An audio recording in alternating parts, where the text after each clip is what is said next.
Kita semua pasti pernah deh ngerasain ini, ya kan? Lagi di satu ruangan, suasananya hening banget, kaku, dan rasanya ide-ide brilian itu kayak membeku, nggak bisa keluar. Nah, kali ini kita bakal bongkar satu senjata rahasia buat mencairkan semua itu dan ngelepasin energi kreatif yang terpendam. Yuk, kita mulai. Coba deh bayangin, Anda lagi di tengah rapat penting atau mungkin di dalam kelas. Sepi banget, semua orang tatapannya kosong dan kayak ada dinding es tebal yang misahin satu sama lain. Familiar banget ya sama situasi kayak gini? Nah, inilah yang kita sebut kebekuan itu. Momen di mana interaksi itu rasanya mati suri. Peserta jadi ragu-ragu mau ngomong dan ide-ide keren keburu hilang sebelum sempat diucapin. Ini nih yang jadi pembunuh senyap buat kreativitas dan kolaborasi. Tapi tenang aja, selalu ada cara kok buat mecahin es itu. Solusinya dikenal dengan istilah ice breaking. Yuk kita bedah bareng-bareng apa sih sebenarnya ice breaking itu dan kenapa bisa seefektif itu. Oke, jadi ice breaking itu kalau diartiin secara harfiah ya memecah es. Tapi dalam konteks kita, ini tuh sebuah aktivitas singkat yang sengaja dirancang buat meruntuhkan dinding es tadi. Rasa canggung, bosan, atau capek. Tujuannya simple banget, bikin semua orang jadi lebih nyaman dan nyambung satu sama lain. Ngomongin teori emang penting ya, tapi biar benar-benar kebayang kekuatannya, kita akan masuk ke sebuah cerita nyata. Sebuah kisah tentang gimana satu permainan yang kelihatannya sepele bisa mengubah total suasana di dalam ruangan. Kita balik lagi nih ke kelas yang beku tadi. Sang pengajar, ngelihat energinya udah mulai turun, akhirnya mutusin buat ngelakuin sesuatu yang beda. Dia berhenti sejenak dari materi pelajarannya, terus ngenalin sebuah permainan simple, sambung cerita. Aturannya gampang banget. Satu orang mulai cerita. Misalnya, suatu hari ada seekor kucing yang bisa main gitar di atas. Nah, instruktur langsung motong di kata atas.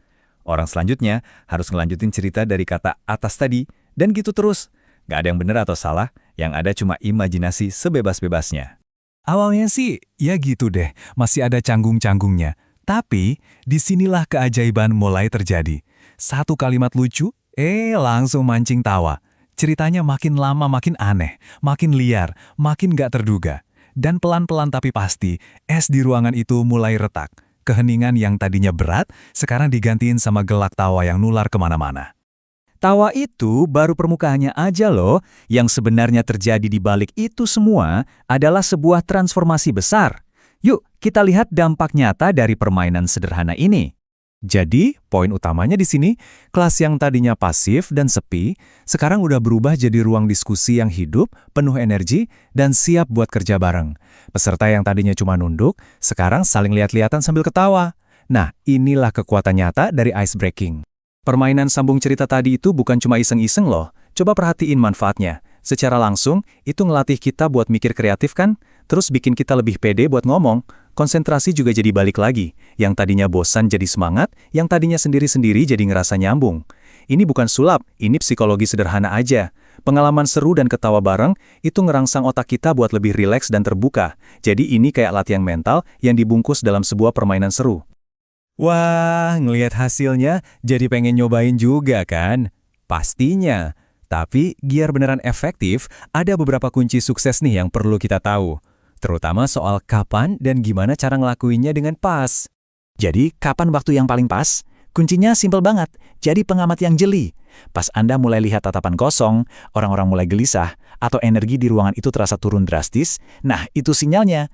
Itu momen yang paling pas buat mencahin kebekuan. Oke, ada 4 hal penting yang harus selalu diingat.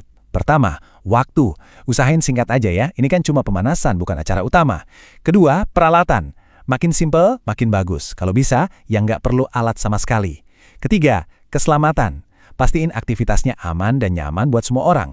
Dan yang paling penting, keempat, edukasi. Selalu coba sambungin permainannya dengan tujuan yang lebih besar. Entah itu buat melatih kreativitas, fokus, atau kerja sama tim. Jadi, ini nih inti dari semuanya. Jangan pernah lagi anggap ice breaking itu cuma permainan buat ngisi waktu luang. Bukan, ini adalah alat yang strategis. Sebuah cara yang cerdas buat mengelola energi, ngebangun hubungan, dan nyiptain lingkungan di mana ide-ide terbaik bisa lahir.